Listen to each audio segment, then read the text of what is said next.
বিসমিল্লাহির রহমানির রহিম। আজকে শফিউল বারী বাবুর স্মরণে তার প্রথম মৃত্যুবার্ষিকী উপলক্ষে বাবু স্মরণে আজকের এই স্মরণ সভার সম্মানিত সভাপতি, উপস্থিত সম্মানিত মহাসচিব মির্জা আলমগীর সাহেব, উপস্থিত সম্মানিত স্থায়ী কমিটির সদস্য ইকবাল মাহমুদ টুকু সাহেব সহ বিএনপির সহ ছাত্রদল, যুবদল, স্বেচ্ছাসেবক, সারা দেশের বিভিন্ন জায়গা থেকে বিভিন্ন নেতৃবৃন্দ যারা জয়েন করেছে এই মিটিং এ, এই স্মরণ সভায়, আসসালামু আলাইকুম। আমরা এতক্ষণ বাবু সম্পর্কে, বাবু আমাদের মাঝে ছিল আমাদের অন্যতম প্রিয় সহকর্মী, যাকে আমরা 1 বছর আগে হারিয়েছি। আমাদের একজন রাজনৈতিক সহকর্মী, তাকে আমরা হারিয়েছি। বাবু সম্পর্কে আজকে আমরা এখানে আলোচনা করেছি। এখানে আমাদের আলোচনার সিরিয়ালে সোহেল, হাবিবুন নবী সোহেল, সে একটা কথা বলেছে, সে কয়েকভাবে বলার চেষ্টা করেছে। তবে একজন পিতা হিসেবে বা পারিবারিক পর্যায় থেকে বাবু কেমন ছিল, এটা আমরা তার পরিবারের সদস্যদের কাছ থেকে, তার স্ত্রীর কাছ থেকে কিছুটা আমরা শুনেছি। তবে আমরা এখানে আজকে যারা আলোচনা করছি বা এতক্ষণ যারা আপনারা আলোচনা করেছেন, সংক্ষেপে হোক বিভিন্নভাবে হোক, যারা যতটুকু বলেছেন, সবাই আমরা তাকে একজন রাজনৈতিক সহকর্মী, রাজনৈতিক কর্মী, রাজনৈতিক নেতা হিসেবে আমরা তাকে বিবেচনা করেছি, তাকে আমরা দেখেছি। এবং সকলের বক্তব্যগুলো যদি আমরা মোটামুটি ভাবে পর্যালোচনা করি, এক জায়গায় নিয়ে আসি, তাহলে আমরা হয়তো কয়েকটা জিনিস আলোচনা থেকে বের করে আনতে সক্ষম হব। কি? একজন রাজনৈতিক কর্মী হিসেবে খুব সংক্ষেপে যে কয়টি গুণাবলী দরকার, কম বেশি সবগুলি বাবুর মধ্যে আমরা দেখেছি। একজন মানুষ হিসাবে যেসব ভালো কোয়ালিটি থাকলে আল্লাহ একজন মানুষকে নেতৃত্বের স্থান দেন, কম বেশি সেই সবগুলোই বাবুর মাঝে আমরা দেখেছি। মানুষ আমাদের মধ্যে, আমরা অনেক মানুষই থাকি, কিন্তু সব মানুষ কিন্তু অন্য মানুষদের আপন হয় না। বাট বাবুর ক্ষেত্রে আমরা দেখেছি, বাবু কম বেশি যখন যেখানে দায়িত্ব পেয়েছে, দায়িত্ব দেওয়া হয়েছে, সে যাদের সাথে কাজ করেছে সবাইকে সে আপন করে নিয়েছে, সবাইকে সাথে নিয়ে এসে চলেছে। এই গুণটা তার ছিল। বাবুর মধ্যে আমরা আলোচনা করতে গিয়ে দেখেছি, আমি নিজেও দেখেছি, বাবুর মধ্যে একটা সিনসিয়ারিটি ছিল কাজের প্রতি, কমিটমেন্ট ছিল, যেটি এর মধ্যেই আলোচিত হয়েছে, বিভিন্ন বক্তা বলেছেন। বাবুকে যখন কোনো দায়িত্ব দেওয়া হতো, সে চেষ্টা করত তার জ্ঞান, তার বুদ্ধি, তার বিবেক, তার পক্ষে যতটুকু ফিজিক্যালি ক্যাপাবিলিটি, এবিলিটি ছিল, সব দিয়ে সে চেষ্টা করতে সিনসিয়ারলি সেই কাজটি করার জন্য। ধৈর্যের কথা আলাপ হয়েছে বাবুর সম্পর্কে, যে এখানে বাবুর থেকে সিনিয়র যারা বিভিন্ন সময় স্বেচ্ছাসেবক দলের দায়িত্বে ছিলেন, তারাও বলেছেন যে বিভিন্ন সময় যদিও বাবু যখন তাদের জুনিয়র ছিল, বাট সেটা ছাত্রদলই হোক, সেটা যুবদলই, স্বেচ্ছাসেবকই হোক, বা বিভিন্ন কর্মসূচি দলের প্রয়োজনই হোক, বাবু জুনিয়র থাকলেও বাবুর সাথে আলাপ করা হয়েছে এবং ধৈর্য সহকারে সে কাজগুলো করেছে। আমরা এখানে নিজাম সাহেবের কাছে শুনেছি যে অনেক আগে এক সময় তার নিজ এলাকায়, বাবুর নিজ এলাকায় বা নিজাম সাহেব এলাকায়, সেখানে বিএনপি ছিল, বাট ছাত্র দলকে গঠনের ক্ষেত্রে বাবু যেভাবে ধৈর্যের সাথে গড়ে তুলেছে, এটা তার ধৈর্যের আরেকটা প্রমাণ।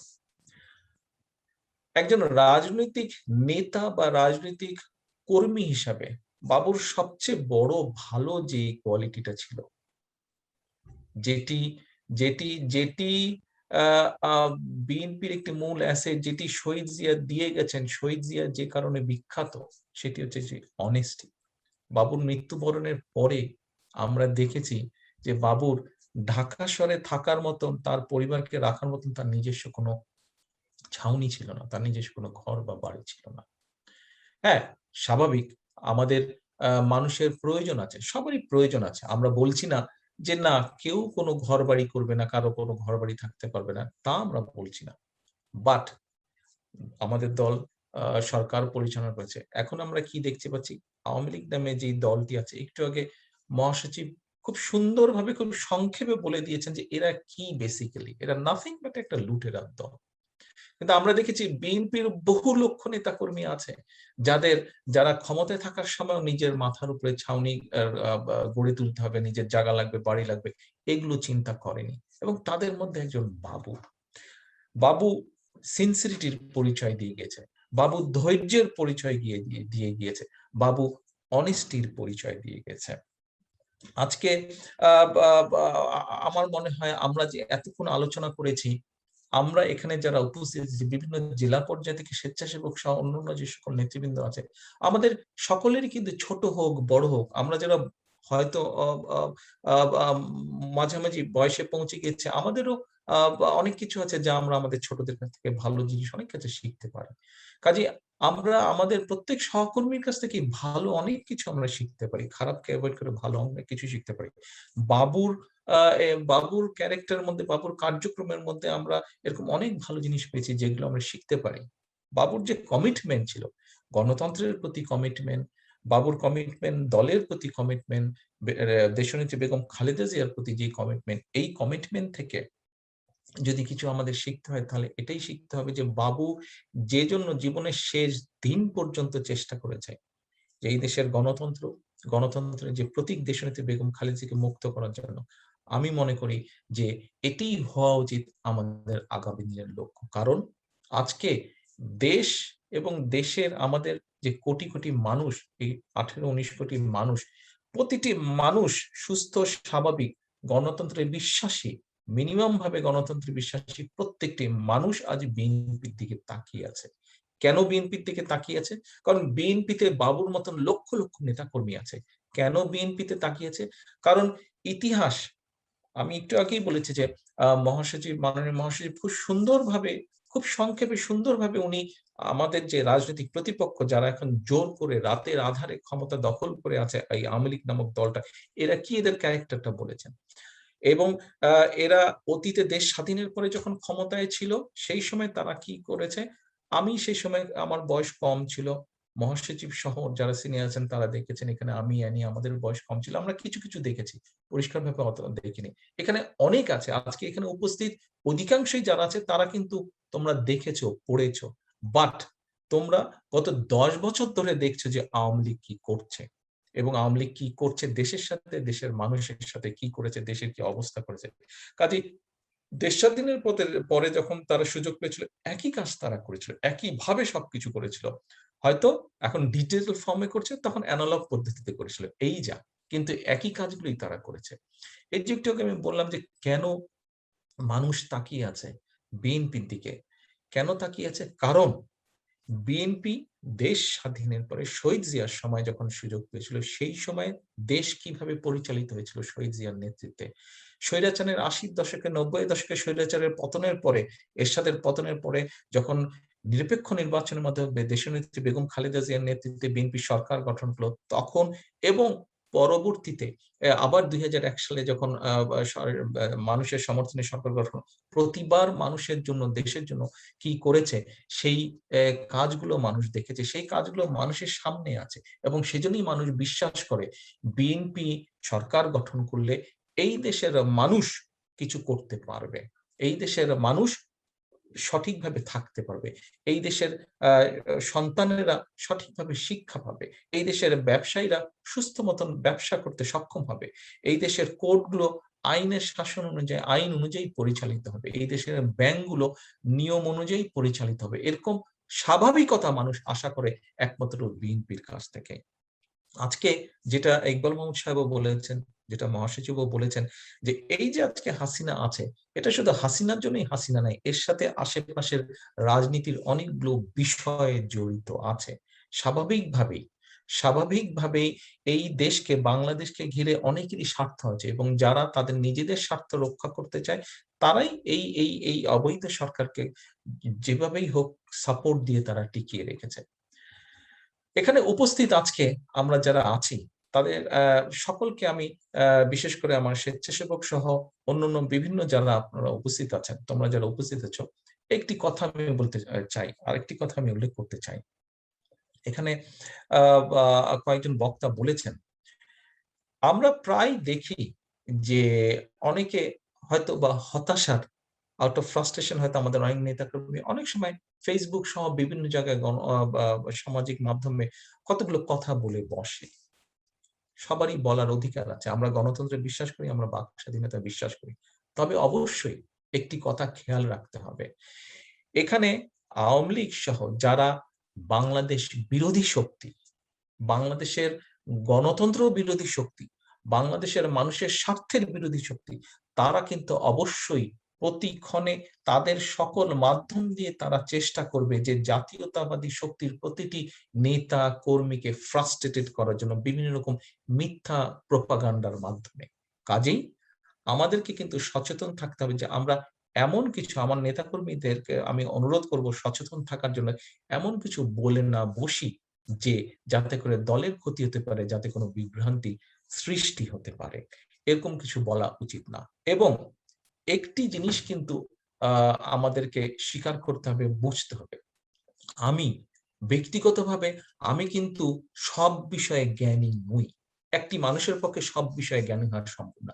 আমিও যখন কিছু বিষয় হয়, আমিও আমার নেতৃবৃন্দ আছেন এখানে, স্থায়ী কমিটির সদস্য আছেন, মহাসচিব আছেন, আরো আমাদের দলের অন্যান্য সিনিয়র নেতৃবৃন্দ আছেন। কোনো বিষয় হলে আমরা আলোচনা করে সকলের পরামর্শ নিয়ে তখন আমরা সিদ্ধান্ত গ্রহণ করি।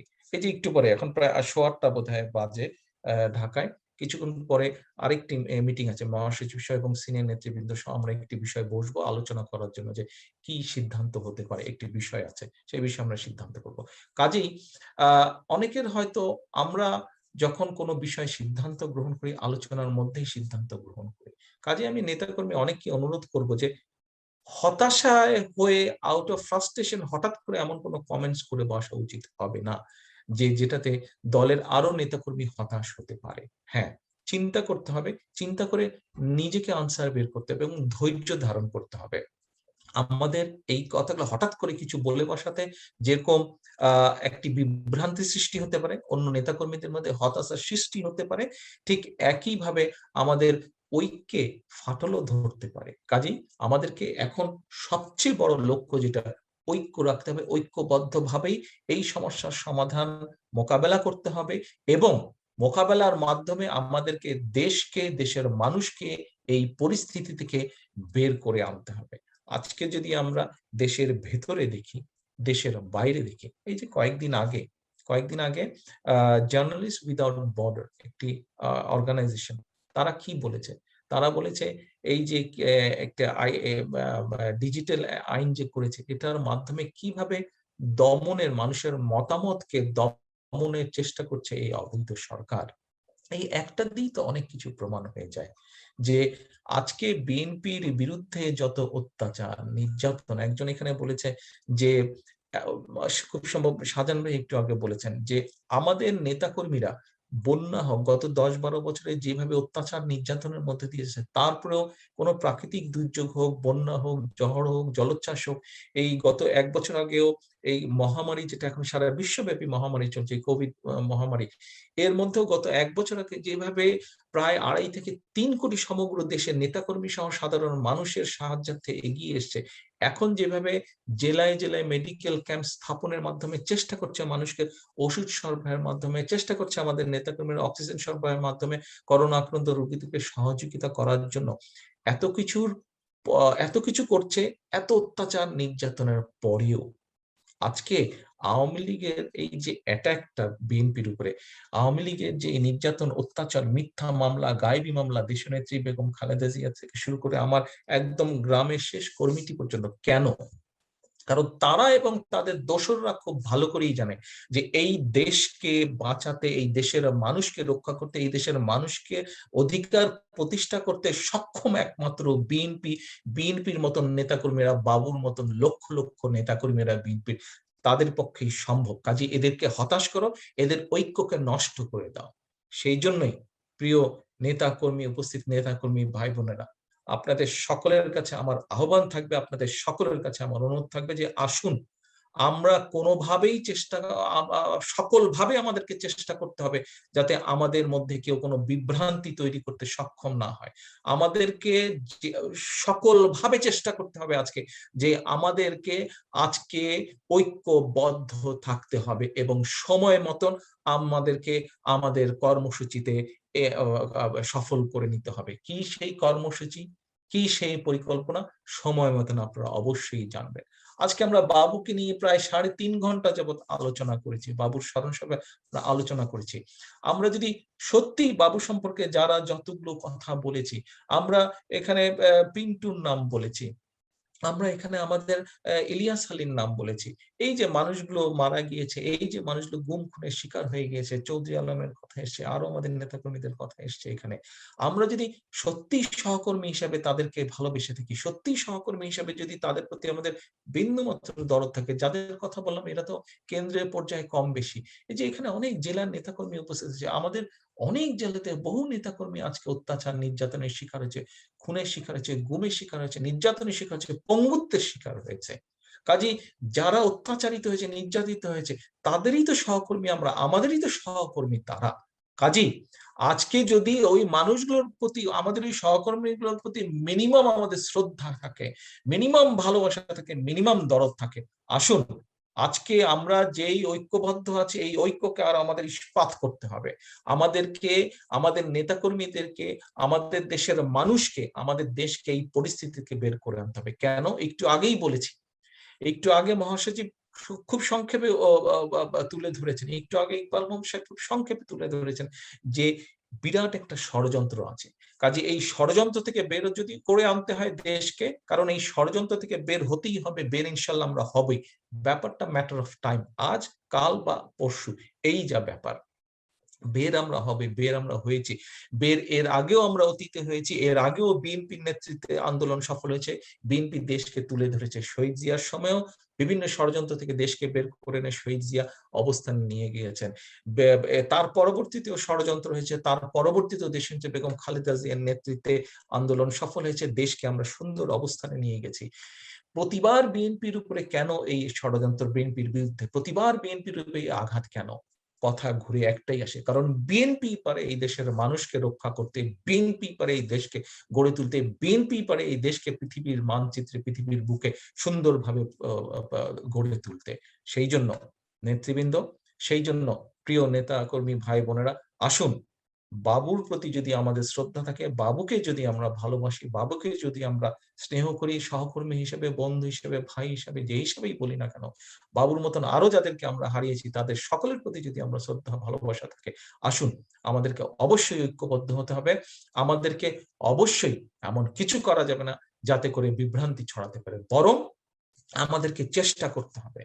আপনারা এখানে অনেকেই আছে যারা সোশ্যাল মিডিয়াতে বিভিন্ন ভাবে আপনাদের মন্তব্য, বক্তব্য উপস্থাপন করেন। আপনাদেরকে চেষ্টা করতে হবে। কি চেষ্টা করতে হবে? এই যে একটু আগে মহাসচিব কোভিড এর কথা বলেন, যে কোভিড এর সময় আপনারা নিজেরাই তো দেশে উপস্থিত আছেন, আপনারা দেখতে পাচ্ছেন যে মানুষ কত অসহায়ের মধ্যে আছে। এই সরকার গত 12-13 বছর ধরে ক্ষমতার মধ্যে আছে, অথচ শহীদ জিয়া 1980 সালের দিকে শহীদ জিয়া উপজেলা পর্যায়ে 30 শয্যার হসপিটাল করে আসছিলেন। সেই 30 শয্যার হসপিটালকে দেশনেত্রী খালেদা জিয়া 2002-3 সালে 50 শয্যার করেছেন। কোথায়? তারপরে বেড়েছে, তারপরে বাড়িয়ে। এরভাবে যদি কথা বলতে থাকি আমরা অনেক বিষয়ে কথা বলতে পারবো, অনেক কিছু বলতে পারবো। সে কোভিড দিয়ে ঢাকা শহরে আপনারা যারা আছেন, ঢাকা শহরে বড় যে কটা হসপিটাল হয়েছে, 5টা হসপিটাল, বড় বড় হসপিটাল গুলো হয়েছে দেশনেত্রী খালেদা জিয়ার সময়, কোথায়? এরপরে আর কিছু হয়েছে? গত 1 বছরে কোভিড নিয়ে বলে শেষ করার জন্য এই সরকারের বিরুদ্ধে পত্রপত্রিকা ঘাটলেই আপনারা দেখতে পাবেন যে গত 1-1.5 বছরে কোভিড নিয়ে তারা কিভাবে জনগণের সম্পদ, অর্থ লুটপাট করেছে। শুধু এই কোভিড নিয়েই বলে শেষ করা যাবে না। তাই সেজন্যই বারে বারে বলছি যে বিএনপির উপর কেন আঘাত? বিএনপির উপর এই জন্য আঘাত কারণ বিএনপি পারে এই দেশকে রক্ষা করতে, এই দেশের মানুষকে রক্ষা করতে। সেই জন্য আজ বিএনপিকে ঐক্যবদ্ধ হতে হবে। সেই জন্য আজ বিএনপির প্রতিটি নেতাকর্মী থেকে, কেন্দ্র থেকে আরম্ভ করে গ্রাম পর্যন্ত প্রতিটি নেতাকর্মীকে আজকে বিএনপির ঐক্যবদ্ধ হতে হবে। আপনারা তো নিজেরাই কথায় কথায় বলেন যে আজ একটি স্বাভাবিক নির্বাচন হলে বিএনপি 70%, 80% ভোট পাবে।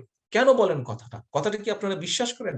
ইয়েস, আপনারা কথাটা বিশ্বাস করেন, কারণ আপনারা আজকে যারা এই মিটিং এ উপস্থিত আছেন, আপনারা যখন বিভিন্ন জায়গায় যান, চায়ের দোকানে যান, দোকানপাটে যান, বাজারে যান, বিভিন্ন জায়গায় যান, মানুষ তখন আপনাদেরকে বলে, সাধারণ মানুষ বলে, তোমরা কেন আন্দোলন করছো না, ভোটের ব্যবস্থা করছো না? ভোট হলে তো আমরা বাক্স ভরে তোমাদেরকে ভোট দিব। হ্যাঁ, আমরা সবই করব, এবং জনগণও বাক্স ভরে ভোট দিবে। কেন জনগণ বাক্স ভরে ভোট দিবে? কারণ জনগণ জানে যে আপনারা বিএনপি, এবং আপনারাই এই দেশকে পারেন রক্ষা করতে, আপনারাই পারেন সেই জনগণকে যে আজকে বাক্স ভরে ধানের শীষকে ভোট দেওয়ার জন্য অস্থির হয়ে আছে, সেই মানুষটি জানে যে আপনারাই পারেন। বিএনপির নেতাকর্মীরা, বাবুর সহকর্মীরা, শহীদ জিয়ার আদর্শের সৈনিকেরা, দেশনেত্রী খালেদা জিয়ার নেতৃত্বে আদর্শে যারা রাজনীতি করে, নেতৃত্বে যারা রাজনীতি করে, তারাই পারে একমাত্র এই দেশকে রক্ষা করতে, এই দেশকে, মানুষকে রক্ষা করতে। আজকে বাবুর স্মরণ সভায় তাই আসুন আমাদের শপথ নিতে হবে, আমাদেরকে শপথ নিতে হবে আমরা ঐক্যবদ্ধ থাকব, আমরা এই দেশকে, মানুষকে রক্ষা করব, দেশকে রক্ষা করব, দেশের মানুষকে রক্ষা করব। এই হোক আজকে আমাদের বাবুর স্মরণ সভা। যে শোক, এখানে একজন বক্তা বলেছেন যে স্মরণ সভায় আলোচনা করতে গেলে স্বাভাবিক খারাপ লাগে, যে মানুষটি আমাদের কাছে নেই সেই মানুষটি সম্পর্কে কথা বলি, স্বাভাবিক খারাপ লাগে। আজ খারাপটাকে, শোকটাকে আমাদের শক্তিতে রূপান্তরিত করতে হবে, শোককে শক্তিতে রূপান্তরিত করতে হবে, যাতে বাবু যে চিকিৎসা না পেয়ে মারা গিয়েছে, যে চিকিৎসা তাকে আমরা দিতে চেয়েছিলাম কিন্তু দিতে পারিনি, সময় মতন যদি দিতে পারতাম আজ হয়তো বাবু আমাদের মাঝে থাকতো। ভবিষ্যতে যাতে বাবুর মতন সহ, বাবু সহ আরো আমাদের নেতাকর্মী যারা আছে, দেশের মানুষ যারা আছে, তারা যাতে বিনা চিকিৎসায় মারা না যায়, আজকে আমাদের সেই জায়গায় আসতে হবে, আজকে আমাদেরকে সেই সিদ্ধান্ত নিতে হবে, এবং সেই সিদ্ধান্ত মোতাবেক আজ আমাদেরকে প্রতিজ্ঞা করতে হবে ঐক্যবদ্ধ থাকার, এই দেশের মানুষকে রক্ষা করার জন্য, দেশকে রক্ষা করার জন্য, দেশের মানুষের বাকস্বাধীনতা ফিরিয়ে আনার জন্য। আমরা সামনে যে কর্মসূচির সিদ্ধান্ত গ্রহণ করব, সেই কর্মসূচিকে যাতে আমরা সফল করে গড়ে তুলতে পারি, এবং ইনশাআল্লাহ ভবিষ্যতে যাতে বাবুর যখন স্মরণ সভা প্রতি বছর আসবে, ভবিষ্যৎ স্মরণ সভা বাবুর যাতে আমরা বিরাট করে করতে পারি, এই হোক আজকে আমাদের প্রতিজ্ঞা বাবুর স্মরণ সভায়, যে আমাদের আগামী দিনের লক্ষ্য স্মরণ সভার প্রতিজ্ঞা হোক এই দেশকে গণতন্ত্র প্রতিষ্ঠা করা, দেশের মানুষকে রক্ষা করা, এই দেশে গণতন্ত্রকে উদ্ধার করা, প্রতিষ্ঠা করা। এই হোক আজকে বাবুর স্মরণ সভার আমাদের সকলের প্রতিজ্ঞা। সকলকে আবারও শুভেচ্ছা জানিয়ে বাবুর আত্মার মাগফিরাত কামনা করে, একই সাথে বাবু সহ গণতন্ত্র উদ্ধারে গত অনেক বছর ধরে আমরা গণতন্ত্র উদ্ধারে আমাদের যে সকল নেতাকর্মী শহীদ হয়েছে, তাদের আত্মার মাগফিরাত কামনা করে, কোভিড সহ বিভিন্ন কারণে যে সকল নেতাকর্মী আমাদেরকে ছেড়ে চলে গেছে, মৃত্যুবরণ করেছে, তাদের আত্মার মাগফিরাত কামনা করে এবং বাবুর পরিবারের প্রতি শ্রদ্ধা জানিয়ে আল্লাহর কাছে দোয়া করি তার 2 সন্তান সহ তার স্ত্রী তারা যাতে নিরাপদ থাকে, ভালো থাকে, সুস্থ থাকে। এই আল্লাহর কাছে এই দোয়া কামনা করে আমার বক্তব্য শেষ করছি। আল্লাহ হাফেজ। বাংলাদেশ জিন্দাবাদ, বাংলাদেশ জাতীয়তাবাদী দল জিন্দাবাদ।